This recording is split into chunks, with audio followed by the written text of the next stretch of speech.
Hello friends, I'm Abby and today I will be doing my June wrap up. So for the month of June, I read 30 books. That is not only the record for amount of books that I've read in one month, but also equals out to a book a day. So I did read quite a few graphic novels, and at the end of this video, I'm just gonna give you a list of all 30 books I read and the rating I gave them because overall it was a fairly solid reading month. But I did pick out a little stack of books that were kind of the highlights of my month. My favorite books that I read in the month of June out of the 30 that I read. And today I'll give you a more in depth talk about those and then just kind of list my ratings for the rest of them. The first book I want to talk about is It's Been a Pleasure, Noni Blake by Claire Christian. And this book was so enjoyable and unexpected for me. This book is all about Noni Blake, who is just kind of not pleased with her life. She doesn't feel like she's living her best life, and she decides to embark on what she calls a pleasure journey.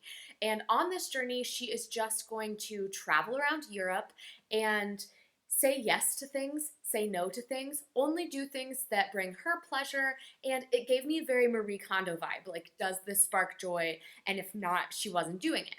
And that includes with romances. So I didn't realize that this book would be romance heavy or romance centric, and there was a lot of elements to this book that were not just romance. But on her pleasure journey, romance does come into play, and it was so sweet. So this book ultimately feels like a self-help book in a romance novel. And it really was all about self-love and finding what matters to you and doing what you think is important, even if that means letting down somebody else or making a major life change. And it was just so full of dreamy characters and beautiful scenes of her traveling, lots of self love and self care ideas, including a romance that was top notch and some steamy scenes. And Noni Blake is a member of the LGBTQIA plus community. I believe she identifies as bisexual, but she does pursue relationships with women and men in this relationship or in this book. And I think that that really added a special element as well to a romance novel where she's just kind of seeking pleasure because it was not one gender centric. And I absolutely loved that. It also has a little bit of fat rep because Noni Blake is plus size. I believe she considers herself plus size. And it was just hilarious and relatable and heartwarming. It felt like self-help in a novel about romance and traveling, and it was the perfect summer read. I gave it 5 stars, and I recommend it to everyone. Next is another romance that I really, really enjoyed, and that is Act Your Age, Eve Brown by Talia Hibbert.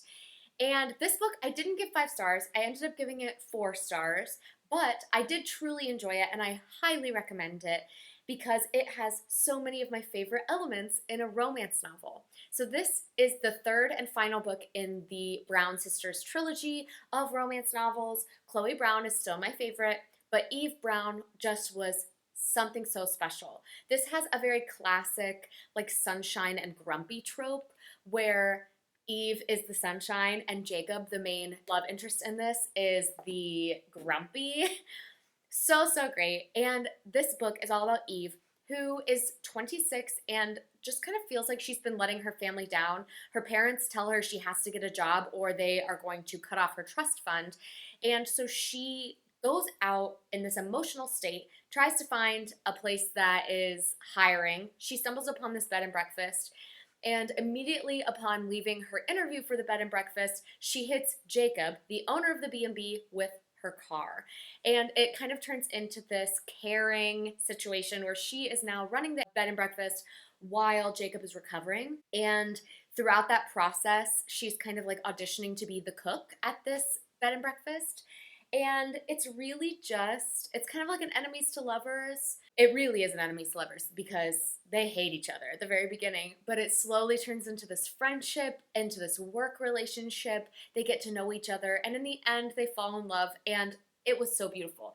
It has so much representation in it. Not only does it have plus size rep, black main characters, It also features autism spectrum representation, which I thought was very refreshing to read about in a romance novel where you have characters who have autism spectrum disorder and are pursuing love and have already the story isn't about them discovering they have autism and learning how to cope with it. It's more they have autism and they are showing how people who are on the autism spectrum kind of explore life differently than maybe other people do. And it just made the romance so, so special. I absolutely loved this.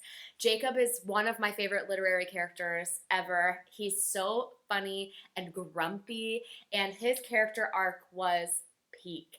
Absolutely fantastic. I loved them as a couple. I think they completed each other in ways that they needed, and it was just wonderful. I highly recommend you pick all 3 books up in this series. Another romance I really loved this month was Hang the Moon by Alexandria Bellafleur, and I gave this 4.5 stars.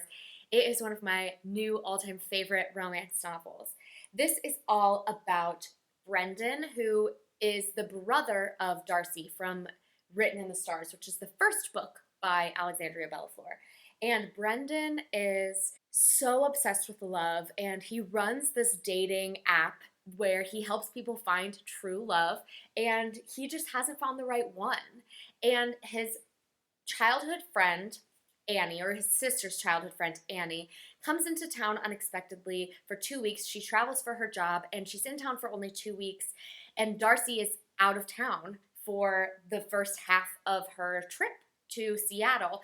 And so Brendan kind of steps in and shows her around Seattle, flirts with her a little bit. They have this instant attraction to each other because they were attracted to each other when they were younger, but they haven't seen each other for like 8 years.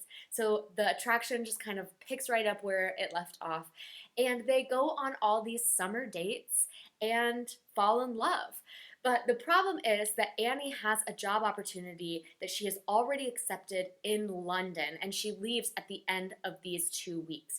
So it definitely puts a time limit on their romance, and they're wondering, is their love going to be enough to have one of them stay or go, or what's going to happen? And I just absolutely loved this. There is a really special magical element. This reads very much like a traditional rom-com. Like if you're watching it in a movie, exactly what you would want. It has perfect characters, some excellent comedy. The steamy scenes were great. And the epilogue really just got me. It had a very personal touch to me personally, and I was crying. It was beautiful. This is great. Highly recommend it. It was also great to see the characters from Written in the Stars play a pretty significant role in this book. And it has bisexual rep because Annie, the main character, is bisexual. So I highly recommend this, as well as Alexandria Bellafleur's first book. Next, I'm going to talk about what might be my favorite book that I read this month, and that is House of Earth and Blood by Sarah J. Maas. This is the first book in the Crescent City series, and I don't know what I can say about this that everyone on BookTube hasn't already said, but I'm going to throw my hat in the ring and say I gave this 5 stars. It's one of my all-time favorite books now, and I'm definitely going to get into Sarah J. Maas and read her backlist because I loved this. So this story is all about Bryce Quinlan, who is kind of this party girl, and at the beginning of the book, something traumatic happens, and it kind of flashes forward to where she is brought into this murder mystery investigation, and she is asked to help the people who are investigating this murder mystery to kind of solve it because she has some special abilities and connections. This takes place in a fantasy world where every fantastical creature you can think of, vampires, demons, fae, werewolves, really anything you can think of is in this town or in this world. And Bryce is half human, half fae. She's very discriminated against for that because she is not fully fae and she's not fully human, so she's kind of experiencing an in-betweenness that she is struggling with. And she is given a bodyguard named Hunt, who is an angel, but he's kind of known for being this like assassin, this killer. And she doesn't really mind. She teams up with them and they have this great banter. They argue back and forth constantly. And I just loved their dynamic. So this book is partly about their romance and partly about solving this mystery in addition to trying to find this lost artifact, because Bryce works at this antiquities shop where she frequently goes out to find artifacts and brings them back to the shop for her boss. And there is an antique that has been missing for years. It's very important to the heritage of Bryce's family. And so she kind of is put in charge of trying to find this as well. There are lots of fantastic characters in this. I loved every character, even the ones that you're not supposed to love. I still loved them, and I wanted them to fail so hard, but the characters in this, the world in this, the angst, and the story, really everything about this I loved. So I highly recommend, if you're looking for an adult fantasy, she's thick, but she's worth it, because I read through it so quickly. I could not stop reading it, and it gave me my first book hangover that I've had in maybe over a year, so highly recommend this. Next up is a shocking choice for me, and that is Love and Color by Bolu Babalola, and these are mythical tales from around the world retold. Now, the reason this is so shocking is because it's a short story collection, which I don't normally love, but I absolutely loved this. So this is a collection of short stories that are all different romances where it takes classical mythological tales and retells them in a more modern day romance fashion, holding true to the same themes. And then there are 3, I believe, original short stories at the back of the book that are Bolu Babalola's stories. And one of those stories is the story of her parents' love story, which was, I can't even tell you how sweet it was when I was reading it. I was literally tearing up. So the reason I don't normally love short stories, especially when it's romance, is that I just don't build that connection with the characters like I want to. In this, I did not have that problem. I built the connections immediately. I wanted to know what was going to happen. And this ended up giving me, in 30 pages or less, a full, complete romance. It went into the backstory of how they knew each other. It built the characters up. It created this world, because some of them were fantastical worlds. It made me believe in these romances and then completed them for me. It was like all of the best parts of a romance novel put into 30 pages. And I'm just so impressed with Bolu Babalola's writing. I will absolutely read anything else she writes. Some of the famous stories that she tells in this are the story of Sherazade, which is from 1001 Nights. Nefertiti, who is an Egyptian goddess. Psyche, who is a Greek story.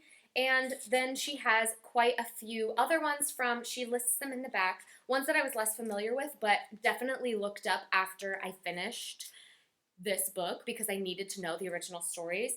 Things such as Ituin and the King's Wife from the Calabar peoples in Nigeria, The Princess's Wedding from the Asante tribe in Ghana. So these are stories that are well known in all these different cultures, and they're retold to be modern day stories that feature people of color. And I was obsessed. I still am obsessed. I absolutely loved this book.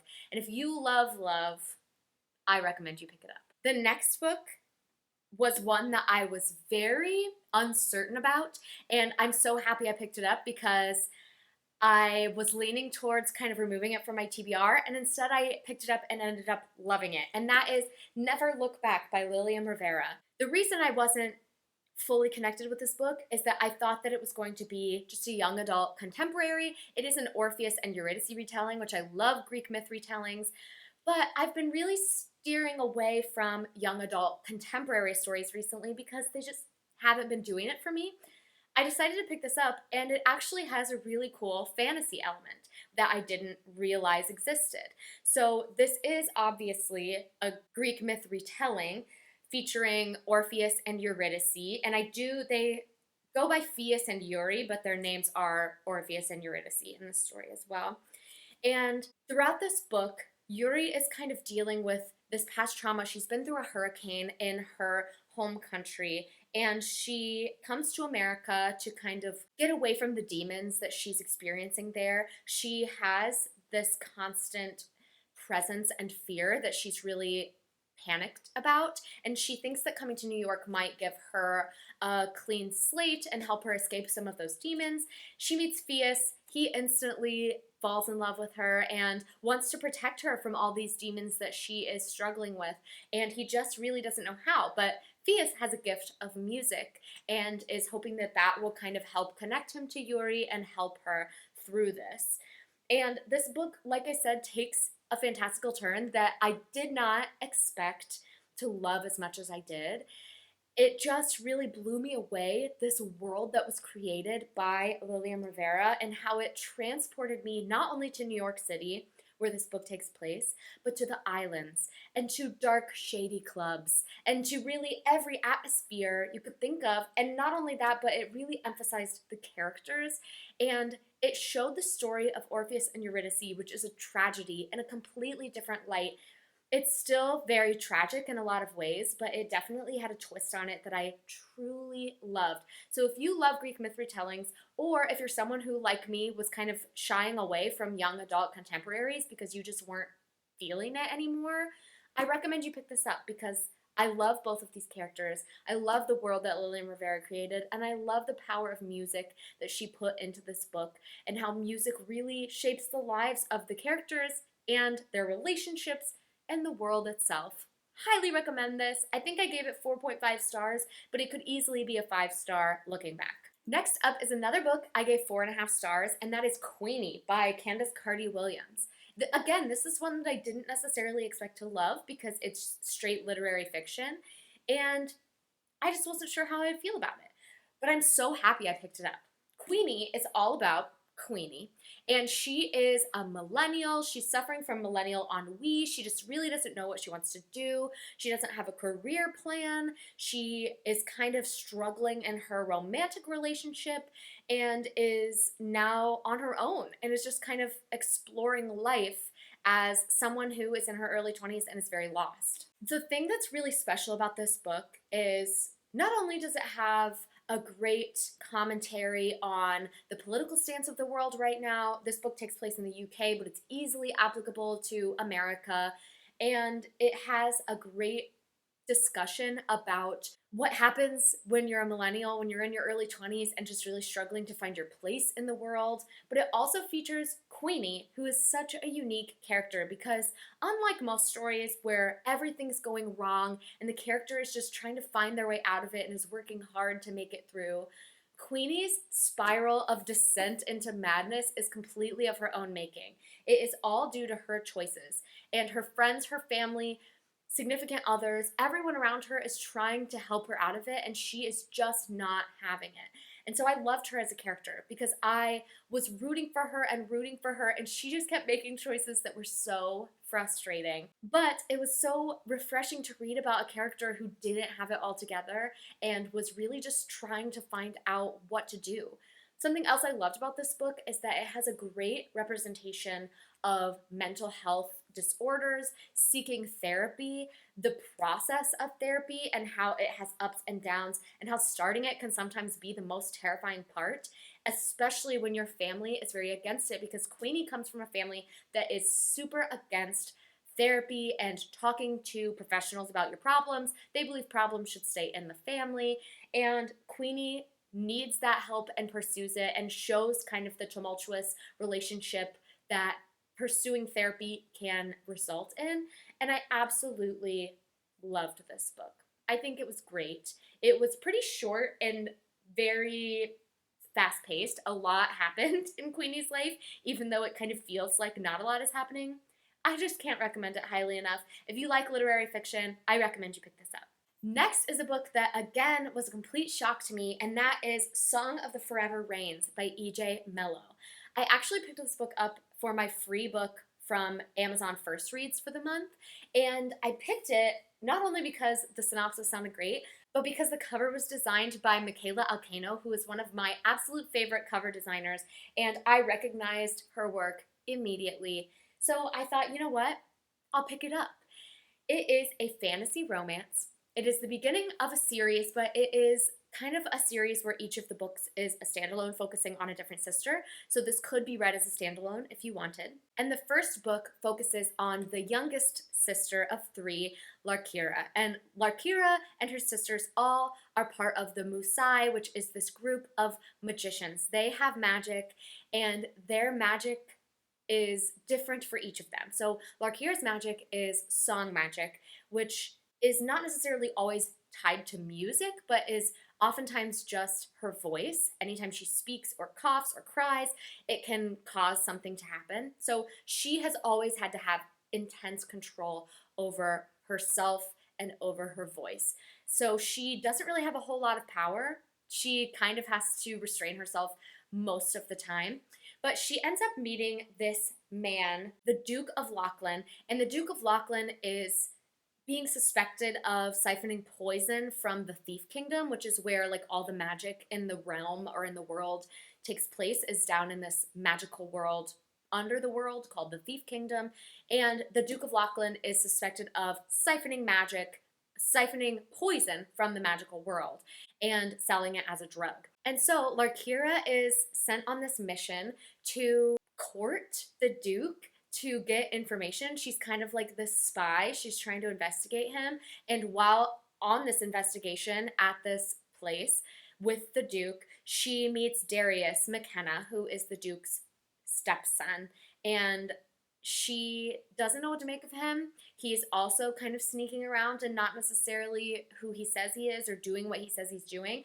And it adds a very interesting element to their relationship. But Larkira and Darius have to learn to trust each other if they're going to save the kingdom that Darius lives in, because he loves the kingdom and really wants to save it. So it definitely was full of angst, full of drama, full of magic. The magical system in this book is part of the reason that sold it to me the most, is because the magic is all tied to some kind of innate ability. So Larkira sings really well, her sister dances really well, and her movement is the magic. And it's really just a beautiful magical world. The Musai are very powerful, and it is not a relationship in this book where it's kind of in like a Victorian-esque age, but it's not a time where the women are necessarily meek and mild. She pretends to be in some situations, but especially with Darius, she is herself. She's tough. She is not afraid to get hurt and to get dirty, to lie. Absolutely wonderful. I truly, truly loved both characters in this book. I loved the romance. I loved the slow burn. There were a few steamy scenes in here that were top notch. They're very surprising, and I absolutely love this book. I gave it 5 stars. I highly recommend this, and I will be picking up the second book by E.J. Mello that comes out, I believe, at the beginning of next year. And my last little stack of books, I'm not going to talk in depth about because I did an entire reading vlog for them, but they are my middle grade books. So I have Omari and the Night Brothers. I gave it 5 stars. Nevermoor, The Trials of Morgan Crow. I gave 4.5 stars. King and the Dragonflies, I gave 4 stars. And When Life Gives You Mangoes, I gave 4.5. So Omari and the Night Brothers by B.B. Alston is the story about Omari, whose brother goes missing, and she is determined not to give up and to keep trying to find him. And suddenly she is sent this briefcase that is specifically for her. It only opens for her, and it gives her this invitation to a magical school that her brother was a part of, and he was at this magical school when he disappeared. So she decides to go pursue this magical education, and she has to participate in these kind of trials to see if she can get a place on this investigation team, essentially, to find her brother. And it really was just fast-paced, fun, full of like interesting trials and interesting tests for her to take.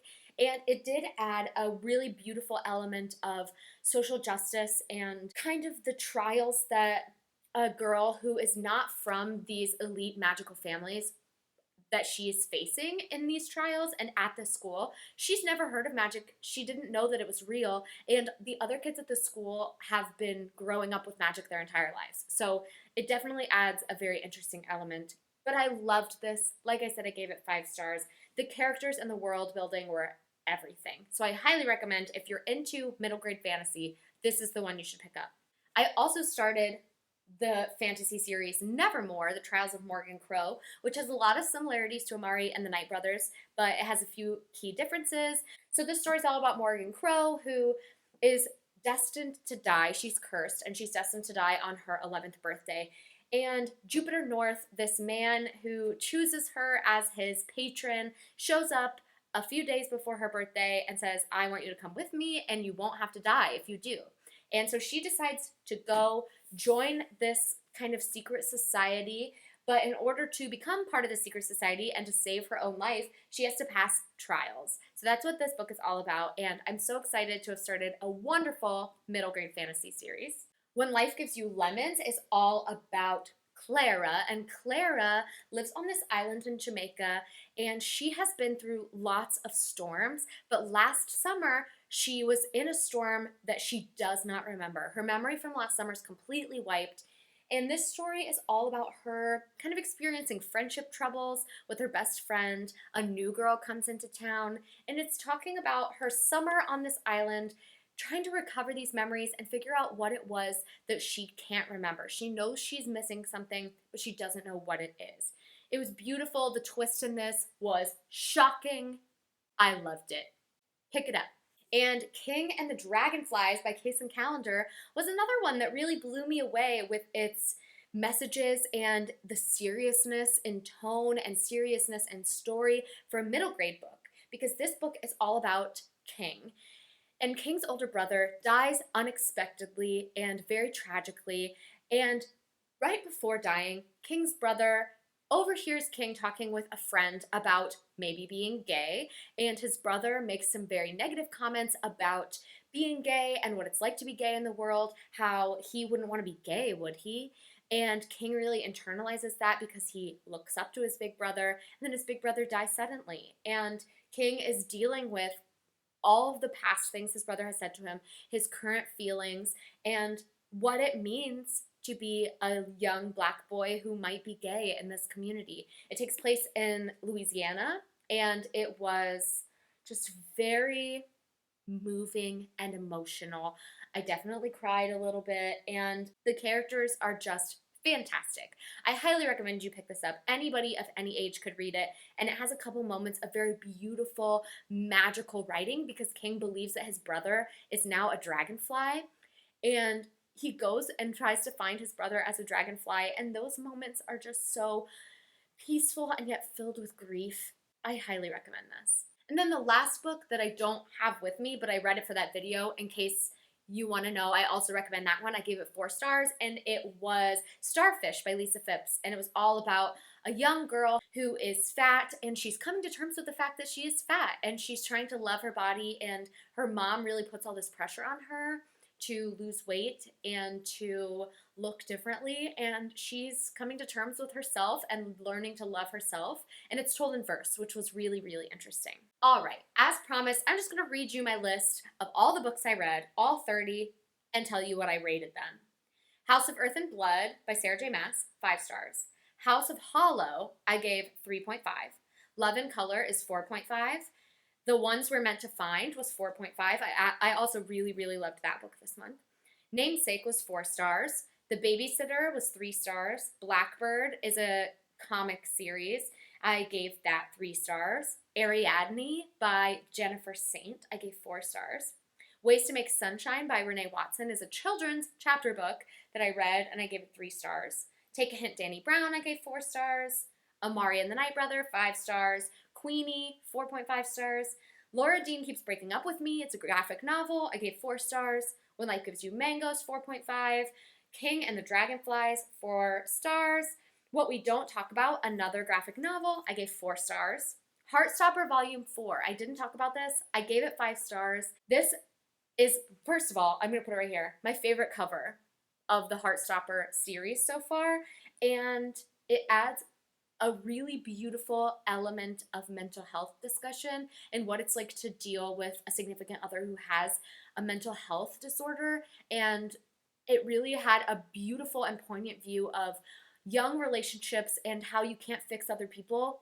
Other people have to kind of come to terms with their problem themselves and find skills that work for them. You can't fix it for them. And I loved this segment, this section of the graphic novel story. Starfish, 4 stars. Nevermoor, The Trials of Morgan Crow, I gave 4 stars. The Empress of Salt and Fortune by Niveau, I gave 4 stars. Zenny, I gave 3.5 stars. Never Look Back, I gave 4.5 stars. Saint X, I gave 4 stars. Ace of Spades, 4 stars. The Death of Vivek Oji, I gave 4.5 stars. Officer Clemens, 3 stars. It's Been a Pleasure, Noni Blake, 5 stars. The Song of the Forever Rains, 5 stars. Act Your Age, Eve Brown, 4.5 stars. And Hang the Moon, 4.5 stars. Woo! That is going to be all for me today, friends. Thank you so much for watching. Please like, comment, subscribe, share this video with anyone you think would enjoy it, and I will see you next time. Bye, friends!